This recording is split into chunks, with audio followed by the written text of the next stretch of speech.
અમારા સ્ટાફ સાથે વર્તન કર્યું ખરાબ.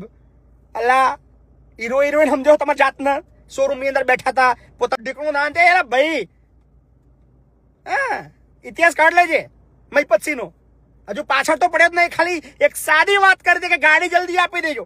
એક ગરીબ માણસ છે, મજાની વસ્તુ કહું, પાછા કે ડિલીટ કરી દેજો વિડીયો અને માફી માંગી લેજો. મહીપતસિંહ માફી માંગે તારી આગળ. હજુ તો એક વિડીયો બન્યો, એક ને બીજા 10 બનવાના છે. નમસ્કાર, થોડા દિવસ પહેલા તમે એક વિડીયો જોયો હતો આણંદના એક શોરૂમનો. એક ભાઈ 1.5 મહિનાથી ગાડી લેવા માટે ગયો તો, બધું આપી દીધું, બધા પૈસા ભરાઈ ગયા, બિલ બની ગયું અને એનો હપ્તો બી આવી ગયો 10 તારીખે, પણ ત્યાં સુધી એને ગાડી નથી મળી. તો આપણે એના શોરૂમે ગયા હતા અને કહ્યું હતું કે ભાઈ એનો હપ્તો આવી ગયો, ગાડી ક્યારે આપશો? અને આપણે વિડીયો બનાવ્યો હતો અને એમને કહ્યું હતું કે જલ્દી આપી દઈશું, જલ્દી આપી દઈશું. પણ હજી સુધી ગાડી તો ના આપી. પણ એક સારા સમાચાર એ છે કે એ લોકોએ જે હપ્તો હતો એ 22,000 રૂપિયાના ખાતામાં નાખી દીધા. આપણે તે વખતે જ કહ્યું હતું કે તમારો બાપ પણ આપશે હપ્તો. પણ મજાની વસ્તુ એ છે કે એ લોકોએ આજે નોટિસ મોકલી, મને મોકલી અને એ કસ્ટમરને મોકલી કે તમે ભાઈ અમારા શોરૂમમાં આવ્યા અને અમારા વિડીયો બનાવ્યો, અમારા સ્ટાફ સાથે વર્તન કર્યું ખરાબ. અલા હીરો હિરોઈન સમજો તમારા જાતને શોરૂમ ની અંદર બેઠા હતા, પોતાના જાતના સલમાન ખાન, ઐશ્વર્યા રાય સમજો છો કે તમારા ડાચા જોવા આવ્યા હતા, અમે ગાડી લેવા આવ્યા હતા, ગાડીના પૈસા પૂરા ભર્યા હતા, એટલા માટે આવ્યા હતા. નવરા સમજો છો, તમારા ડાચા જોઈને અમને મજા આવે છે કે તમારે ડાચું જોવા માટે શોરૂમ ની અંદર આવીએ, અમને ખૂબ મજા આવે. હા હરીસામ જોવો છો ડાચા પોતાના? નોટિસ મોકલો છો, નોટિસમાં લખો કે વિડીયો ડિલીટ કરી દેજો, નહીતર ભારતીય ન્યાય સંહિતાની કલમ ફલાણો ઢીકણું ના તે ભાઈ હા ઇતિહાસ કાઢ લેજે મહીપતસિંહ નો. હજુ પાછળ તો પડે જ નહીં, ખાલી એક સાદી વાત કરી દે કે ગાડી જલ્દી આપી દેજો. એક ગરીબ માણસ છે, ટેક્સી પાર્સિંગ ની ગાડી લેવા આવ્યા છો. ટેક્સી પાર્સિંગ શા માટે એટલે ખબર છે ને? ગરીબ માણસ 1.5 મહિનાથી સાલા ઉલ્લુ બનાવો છો.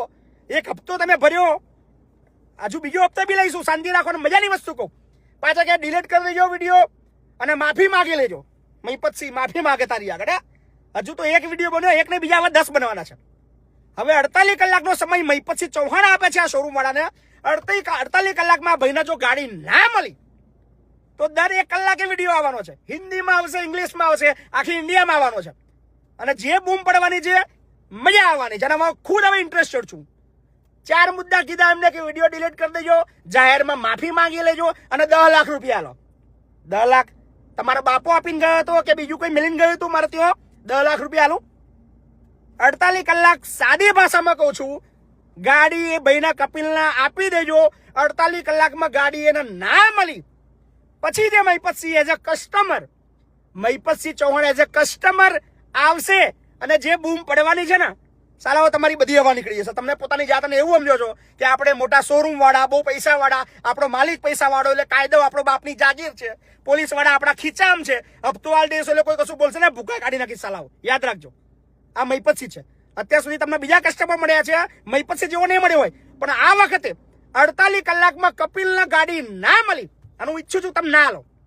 મને વધારે મજા ત્યારે આવશે તમે લોકો ગાડી ના લો. 48 કલાકનો સમય શરૂ થઈ ગયો છે સોશિયલ મીડિયાથી, આ યાદ રાખજો. 48 કલાકમાં ભાઈને ગાડી ના મળી પછી જે મજા આવવાની છે ને, યાદ કરજો. વિડીયો 1 ને 10 અને પછી કેસની જે ધમકી આપો છો ને, ફલાણું કલમ, એક બાપની ઓલાય છે તો કેસ કરજો. મને વધારે મજા આવશે કે જ્યારે મને લડવાનો મોકો મળે. હથિયાર ના ફેંકતા, હિંમત હોય તો લડવાની શરૂઆત કરો. હું રાહ જોઉં છું. બાકી મેટર પતાવીએ તો ગાડી 48 કલાક માલ લેજો. બાકી ગાડી ના લી તો મને બી મજા આવશે કે તમને લડવાની ઈચ્છા છે અને આ લોબુ ખેંચવું છે. તમે તમારી તાકાત બતાવજો, હું મારી તાકાત બતાવીશ. મળીએ છીએ 48 કલાકમાં વધારે અપડેટ સાથે. હપ્તો મેં કહ્યું હતું કે તમારે બાપા બી આપવો પડશે, આ લ્યો. અને હજી ઘણું બાકી છે, રાહ જુઓ.